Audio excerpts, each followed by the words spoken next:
अच्छा जी, तो अब हम देखेंगे ग्लोबल वार्मिंग के बारे में और जो मेजर इवेंट्स हुए थे ग्लोबल वार्मिंग में हिस्टोरिकल पर्सपेक्टिव से जो ट्रीटीज साइन की गई थी उनको देखेंगे। तो Rio summit, earth conference, Rio de Janeiro conference के नाम से मशहूर है।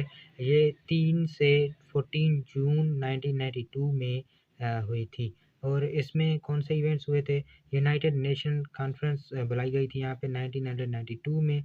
यहाँ पे 100 स्टेट्स ने पार्टिसिपेट किया और एक दूसरे से डिस्कस किया कि किस तरह से हम अर्थ को प्रिजर्व कर सकते हैं, अर्थ के एनवायरनमेंट को प्रिजर्व कर सकते हैं। After cold war agenda 21 treaty sign हुई, जिसमें 30 ट्रीटी साइन हुई। एजेंडा 21 में यूएस यूनाइटेड नेशन ने क्लाइमेट समिट को बुलाया और काइटो प्रोटोकॉल सेटअप किया गया। यहाँ पे बायोडाइवर्सिटी की कन्वेंशन और सस्टेनेबल डेवलपमेंट इश्यूज़ को एड्रेस किया गया। इसमें कौन सी पॉइंट्स डिस्कस की गई थी?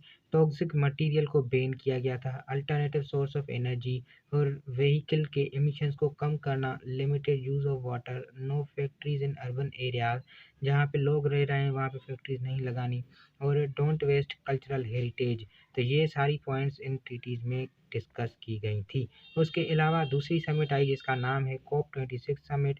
इसमें प्लेनेट को सेव करने की बात की गई थी। COP stands for conference of parties.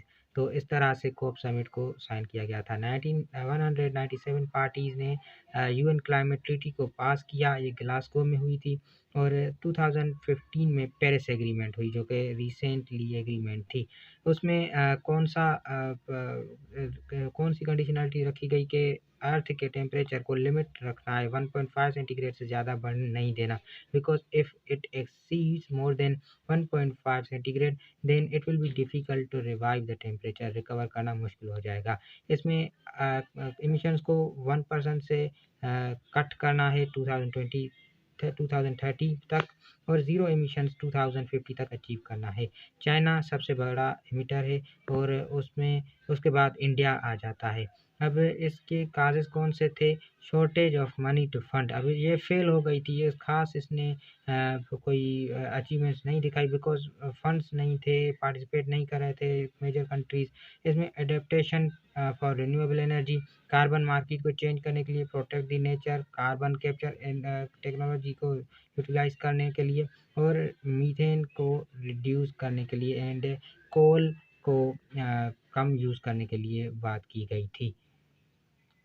तो ये सारी चीज़ें थी। अब देखें तो ग्लोबल वार्मिंग में की वजह से डिज़र्टिफिकेशन होती है, क्लाइमेट चेंज आती है और डिफॉरेस्टेशन होती है, रेनफॉल, एक्सेस फार्मिंग की वजह से फर्टिलाइज़र्स यूज़ किए जाते हैं जिनकी वजह से पेस्टिसाइड्स और उनकी वजह से ग्रीन हाउस गैसेस एमिट होती हैं।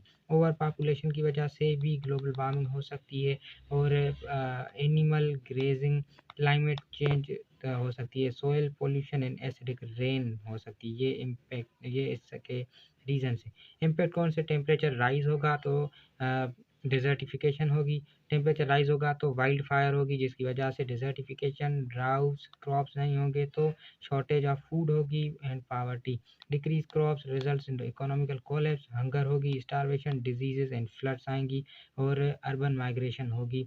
बहुत सारे डिवास्टेशन इश्यूज़ को देखने को मिलते हैं। अब सॉल्यूशन क्या हो सकता है ग्लोबल वार्मिंग का? फर्टिलाइज़र्स को कम से कम यूज़ किया जाए, रिफॉरेस्टेशन की जाए, पॉपुलेशन को कम किया जाए ताकि रिसोर्सेज ज़्यादा यूटिलाइज ना करने पड़े, avoid pollution, cut emission, carbon capture technology को अडॉप्ट किया जाए। अब ये एक टेक्नोलॉजी जिसमें कार्बन डाइऑक्साइड जो एटमॉस्फेयर से होती है उसको कैप्चर किया जाता है।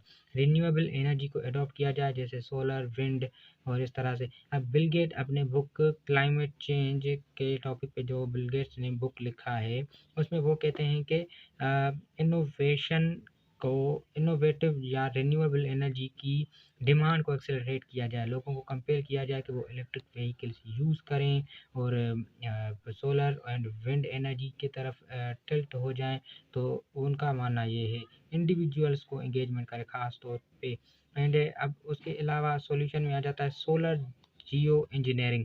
अब solar Jio engineering is a method जिसमें क्या किया जाता है कि जो भी ये नई टेक्नोलॉजी जिसमें सन की तरफ से आने वाली जो भी रेज़ होती हैं, अब लेट्स सपोज दिस इज़ सन, उनसे सन से आने वाली हैं ये रेज़, ठीक।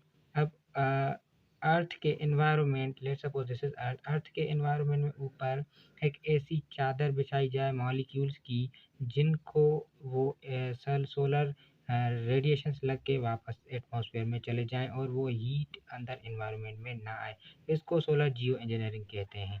तो इसको भी अडॉप्ट करने पे अभी नई रिसर्च चल रही है। इन फ्यूचर अगर ये बेनिफिशियल हुई तो इसको भी अडॉप्ट किया जाए।